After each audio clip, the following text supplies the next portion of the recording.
Sir BS4 number लेना आसान क्यों नहीं होगा और इसकी क्या प्रक्रिया है? देखिए, प्रक्रिया में थोड़ा सा चेंज हुआ है।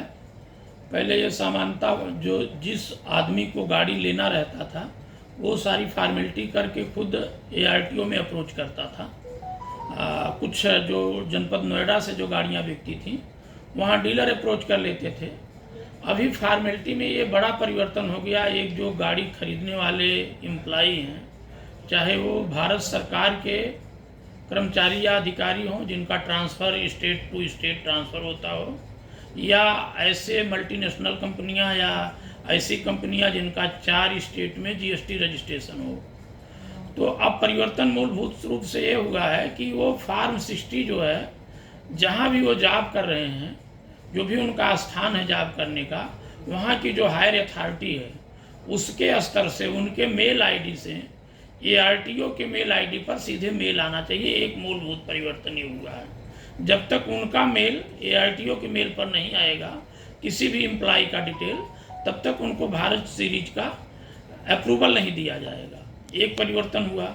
दूसरा महत्वपूर्ण परिवर्तन ये हुआ कि किन्हीं परिस्थितियों में कोई भी एम्प्लॉय जो भारत सीरीज ले रहा है, जब वो उस कंडीशन को पूरा नहीं करेगा, मतलब प्राइवेट सेक्टर में है तो ट्रांसफ़र होने पर, या गवर्नमेंट सेक्टर में है तो किन्हीं कारणों से जब उनकी जॉब नहीं रहेगी, चाहे वो सेवानिवृत्ति का हो या और भी कारण हो सकते हैं, उस दशा के लिए उनको पहले से एक एफिडेविट देना पड़ेगा कि जब हम इस कंडीशन को पूरी नहीं करेंगे BS सीरीज के, तो हम सामान्य नंबर ले लेंगे।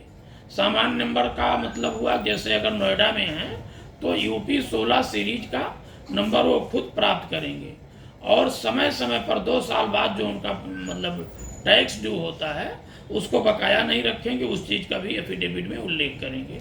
तो ये मूलभूत परिवर्तन हुआ। इससे इस परिवर्तन के कारण RTO डिपार्टमेंट को थोड़ी सी सहूलियत हुई, और कुछ लोग फ्रॉड में ले लेते थे, मतलब गलत लगा देते थे ID वगैरह, तो उस पर भी प्रतिबंध लगेगा। इसकी क्या चार्जेस होंगे BS4 नंबर लेने के लिए? देखिए, इसके चार्जेज हमारा NIC से कंट्रोल सिस्टम होता है, तो उस पर ऑटोमेटिक वो व्यवस्था बना दी गई है कि जो गाड़ी जितने की सेल होती है उसमें GST का दाम निकाल करके वो कैलकुलेट होता है और 2 साल का टैक्स लेता है।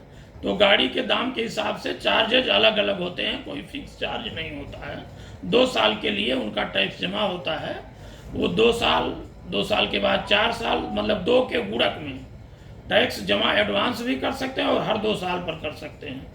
और कुछ गाड़ियाँ ऐसी भी हैं BS4 की जिन्होंने टैक्स जमा नहीं किया, तो उस गाड़ियों के ऊपर आप क्या कार्रवाई करेंगे? हाँ, ऐसी गाड़ियाँ संज्ञान में आई हैं। लगभग 40-50 गाड़ियाँ हो गई हैं जो पंजीयन के बाद जिन्होंने टैक्स नहीं जमा किया था 2 साल बीत जाने के बाद, तो सारे लोगों को नोटिस जारी किया गया है। कुछ अच्छे लोगों ने अपना टैक्स आकर के जमा कर दिया इस कार्यालय में। कुछ लोग नोटिस जारी करने के बाद भी टैक्स नहीं जमा किए हैं, उनको रिमाइंडर जारी किया जा चुका है इस कार्यालय से, और 45 दिन बाद अगर वो नहीं जमा करेंगे तो उनका पंजीयन निलंबित किया जाएगा।